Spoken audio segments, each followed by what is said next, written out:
आज हमारे समग्र भारतवर्ष में आज की तिथि पर भगवती वाग्देवता ब्रह्म विद्या सरस्वती जी का पूजन किया जाता है और सरस्वती के प्रतीक जो ग्रंथ हैं, लेखनी आदि है, उनका पूजन भी किया जाता है।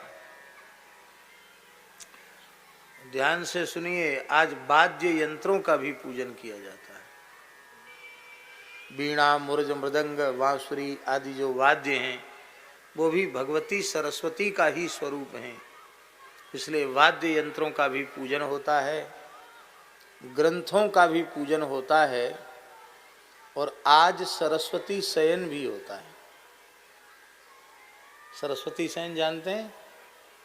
ऊंचे आसन पर अपने ग्रंथों को, पठनीय ग्रंथों को रखते हैं, विधिवत उनका पूजन करते हैं, फिर उनको शयन करा देते, उसको सरस्वती शयन कहते हैं।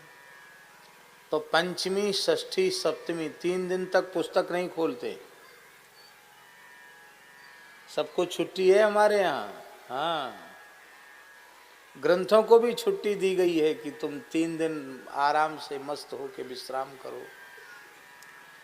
प्राचीन परंपरा यह रही है, पूज्य हमारे गुरुदेव भक्तमाली जी बताते थे कि काशी में सरस्वती शयन के अवसर पर आचार्य जन छात्रों का पूर्व पक्ष उत्तर पक्ष करके शास्त्रार्थ कराते थे।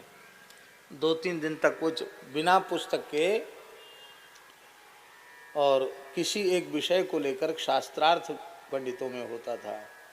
और इन 3 दिनों तक अनेक साधक निरंतर सारस्वत मंत्रों का जप, होम आदि किया करते थे।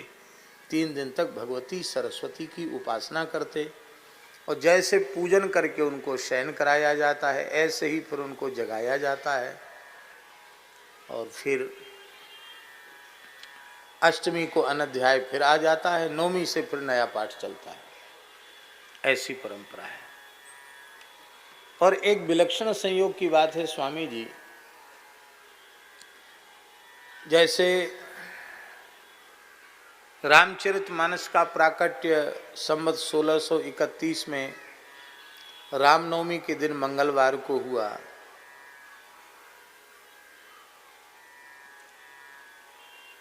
उसी प्रकार